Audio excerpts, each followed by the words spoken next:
group of young women in their 20s who had achieved rising star status in the business world. The New York Women's Agenda organization also honored women in their 80s and 90s who had not been able to become stars in their fields simply because of when they were born. Many of the older women were in tears, speaking about the pride in the young women's achievements, but also of the envy and loss they felt listening to the opportunities being made by and for the younger women today. Opportunities they had not been offered simply by virtue of their birth date and their gender. And these are only small examples of the variable of time. Every other variable is just as powerful. An African-American baby and a Korean-American baby and a baby of an undocumented immigrant mother from Mexico, all born on the same day in the same hospital in Kansas City, will each be strengthened or assaulted by very different outside economic, political and cultural forces, all of which will intersect in complex ways. Understanding their interplay is what is now referred to as intersectionality. As the name suggests, we're constructed not just by our races, classes, sexualities, genders, or psychologies, but also by their intersections, including how they interact within the institutions in which we're embedded. Whether in the family, in a hospital, in the military, in a prison, in a school, or in a nursing home.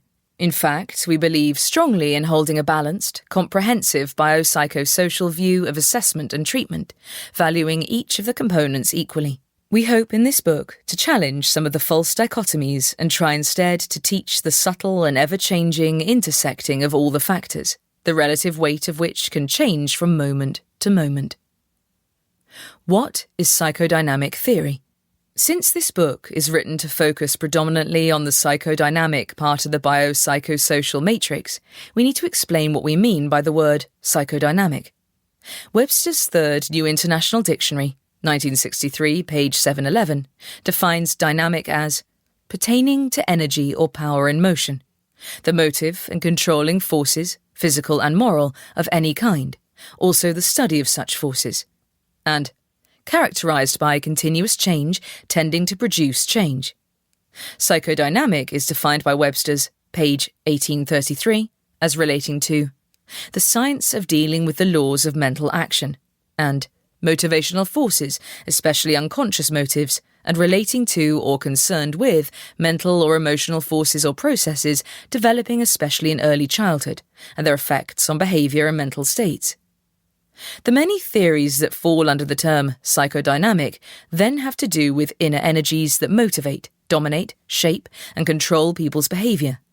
These are based on constitutional factors, past experiences, and present realities. We use the term psychodynamic because it is broad enough to encompass any theory that deals with psychological forces that are out of conscious awareness and underlie most human behavior. But psychodynamic theories are often about self and identity, and neither self nor identity has any meaning without an understanding of the social contexts in which both develop. We also wish to distinguish psychodynamic theory from psychoanalytic theory, although this is by no means easy to do. The two terms are often mistaken for one another. Some clinicians use them interchangeably, others insist they are vastly different. There is disagreement even among psychoanalysts as to what the term psychoanalysis encompasses, some reserving the term for the Freudian theory of unconscious conflicts about drives and desires, others including all theories that deal with anything in the unconscious. There continues to be in psychoanalysis a sharp debate about its nature, purposes and goals. Some, as Freud did, describe it as a branch of natural science, and others, such as Lacan, as a form of hermeneutics, of deep interpretation, in which personal narrative, not objective data, is the subject of interest. We see it as both, as a form of evidence-based work and as a way of understanding the self and others through narrative and interpretation. Richard Chesick, 1993, in a dictionary for psychotherapists, says the following about psychoanalysis.